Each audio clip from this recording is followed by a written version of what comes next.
Hey YouTube, today we have a very fun AMB Water Ally Lorraine deck profile. So let's just go ahead and talk about the material deck. We have Spirit of Water. We want to be drawing 7. We don't get to level 3 fast enough to run like the Fragmented Spirit or anything like that. There's a lot of new cards in here, so I am going to go in detail about a lot of stuff, make this a little bit more new player friendly as well. So Lorraine level 1, she gets to materialize a 0-cost weapon. We're going to run 2 options in here. Crystalline Longsword is a really cool option to run in Water Warrior because you can actually make it a 0-cost 2/2 weapon.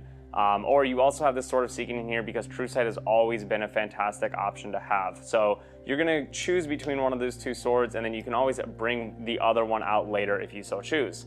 Then we have Lorraine level 2. The board control and the draw from this is really crucial. You can also use it to push more damage face as well. You're usually going to want to try to draw off this because Water Allies is pretty resource dependent. And then we have Lorraine Spirit Ruler.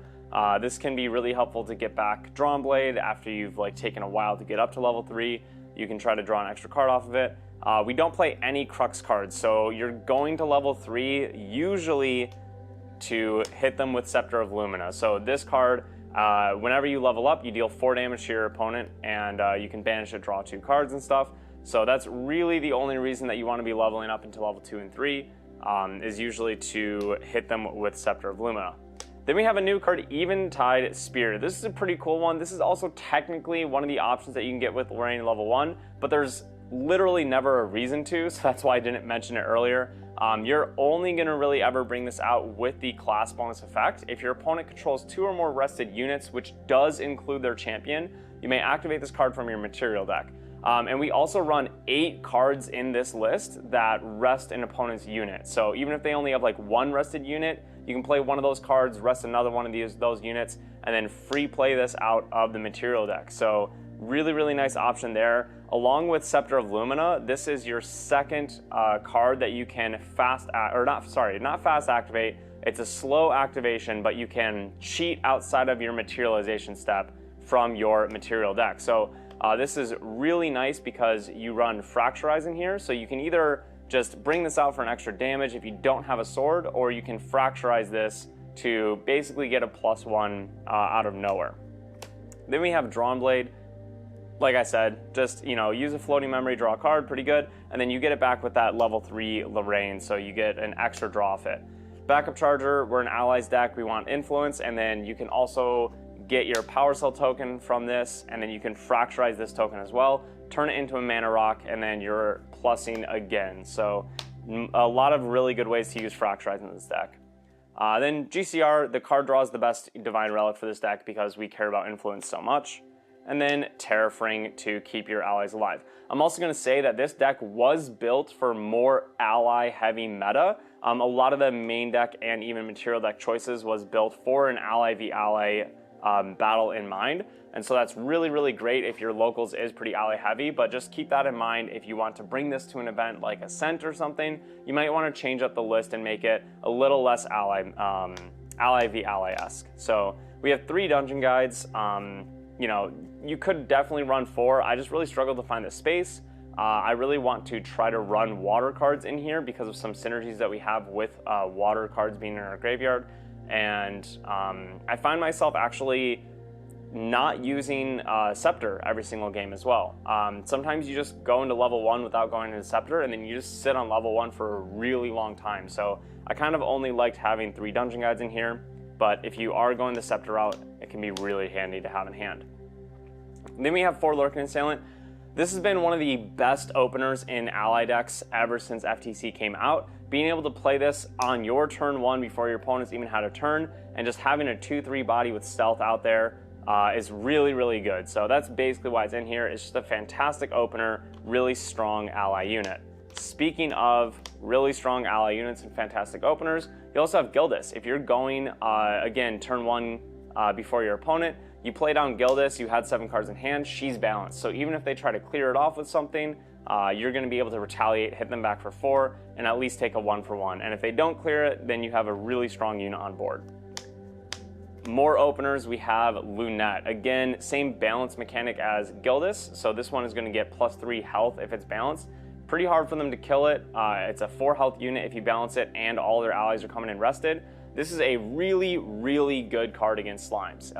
This is how you win against slimes, basically. And it's just really good against everything else. It's one of the most annoying cards in the entire game, so we do like running that. Then, this is honestly, low-key, one of my favorite cards from the new set. Sword Saint of Eventide. Cool name, cool art, and this is one of the cards that you really feel the power creep the most on. So, historically in other sets, they've been pretty cautious about giving cards milling effects and also making them strong in other ways. And this one really breaks that barrier. 2-drop, 1/3 is the classic stat line for this game. And then it also has 2 additional powerful effects. So on enter, no class bonus on it. Look at the top card of your deck, you may put it into your graveyard. This is obviously really strong if you mill a floating memory, and in this deck we only have 8 floating memory, so it's not going to happen too often, but you're using it as a sort of glimpse effect. If you don't like the card on the top of your deck, you can just mill it, and then by milling it, as long as you have 4 or more water cards in your graveyard, it gets +1 with a class bonus, which is really insane. This can turn into a 2-drop 2/3, which could theoretically also mill you a floating memory, which you can use on your next turn, banish it, go Drawn Blade, draw a card. This card is absolutely insane, and one of the reasons that I wanted to build Water Allies. Just really, really cool card, very, very strong. Very excited to see how this card is going to play in the new set. Like I said, we have a lot of new cards in here, so this is also a really nice new one. It's got Assassin Warrior class bonus, and all of its effects are class bonuses. 3-drop 1/3, which is pretty weak, but on enter, rest target unit. Like I said, there's a couple different synergies with that. You can get out your Eventide Spear, and then it also goes along with this other effect of class bonus. Other allies you control get +1 as long as they're attacking rested units. So you can play this card, rest your opponent's champion if it's not already rested. If it is already rested, then you can rest one of their interceptors or taunts or something, and then it's a Banner Knight effect for the rest of your board. All other allies get +1. So it can be really, really strong, especially if you build up a little bit of a board. Then we have Frostward Paladin. This one's an oldie but a goodie. It can be a 3-drop 3/4 that draws you a card and has intercept as long as you have a floating memory and drop. Just your classic water ally. It's played in pretty much every water list. And then for Snow Fairy, we have that synergy with the Halo Klein Scout. And again, you can just be resting things, synergizes with Eventide Spear. It has stealth. Really, really good card in this list and very synergistic compared to how it felt in Water Allies previously.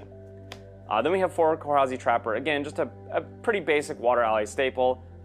It helps you keep your board alive or even keep you alive.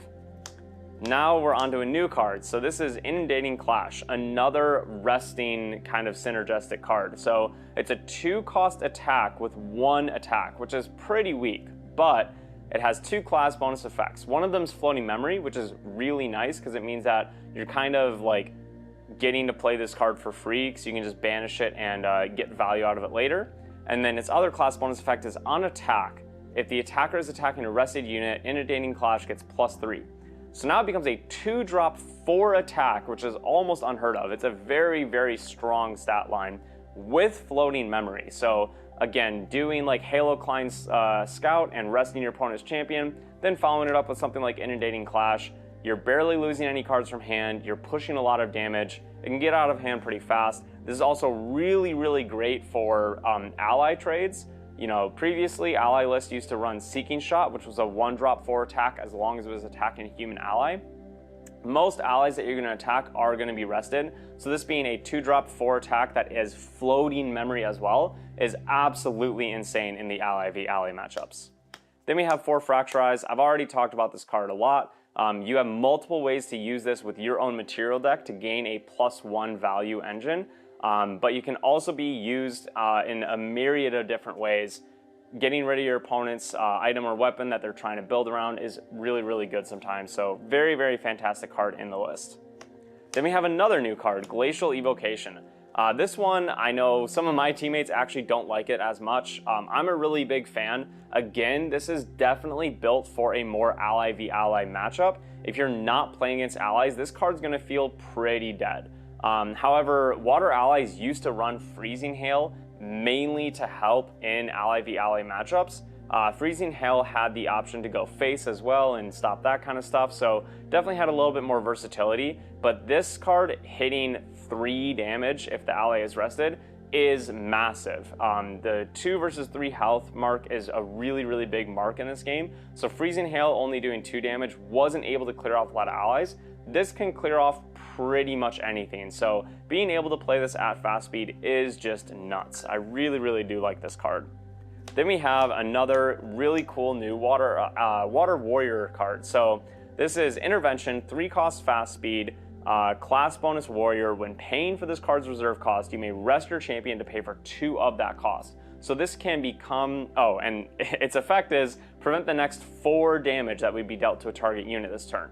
Not just attack damage, it is just 4 damage. So this can protect yourself from spell damage or non-attack damage that's coming in, like from a Storm Slime to your face, or if they're trying to use something like a Focus Flames to kill one of your allies, you can intervention with that. So being a flexible 1 cost, prevent 4 of any type of damage at fast speed, this card just feels absolutely insane. And you're gonna want to be careful on whether or not you want to attack with your champion on your turn, or maybe keep it awake and hold up intervention in order to have some more counterplay. Speaking of counterplay, the last cards in this list are 10 Floodgates. So we have 2 of the new Floodgate Title Lock. This is essentially Frostbind that either costs 3 or 1, depending on how many water element cards you have in your graveyard. This is another reason why Sword Saint is so good. It can help cards like this unlock faster. So speaking of Frostbind though, we do have the OG counterspell of Grand Archive. So this card and Title Lock have the same effect for negation. So it's negate target card activation unless this controller pays 2, banish the card that had its activation negated this way. So Title Lock reads the same, it's just the reserve cost is going to cost either more or less. So you basically have 6 Frostbind in the deck though. And then we also are running Cerulean Decree. Since we're keeping our water count so high in this deck, you can actually pull off Cerulean Decree. That's why we're going to want to keep our influence so high, and why I said sometimes you don't even go with Scepter of Lumina. Sometimes you're just going to go GCR and backup charger and sit on either your spirit or your level 1 for a really long time. You can use this card to either stop attack damage like Korhazi Trapper and just make it so your board and your champion just aren't going to take any damage, or you can use it to negate card activations, and both of those times you're probably going to be drawing a card in your memory. Or if they activate something and they have a big ally on board that you're really scared of, you can actually try to negate the activation and stop the attack from that ally. So it's an insanely flexible card, and you just have so much counterplay in this deck. It is a little slow for when you are trying to play against something like maybe a Merlin or something that doesn't care about allies as much. You might find yourself with a little bit more dead cards like this Glacial Evocation. So again, definitely feel free to build around and adapt this to your local meta. We're at the brand new set release, so any deck list that we or anyone else puts out is going to be far from perfect right now. Everyone's still testing new things, but I've been really enjoying this deck and wanted to share with you guys this old archetype that got tons of new support to the point that it feels almost like a brand new deck. So thank you guys so much for watching. We'll see you on the next one. Peace.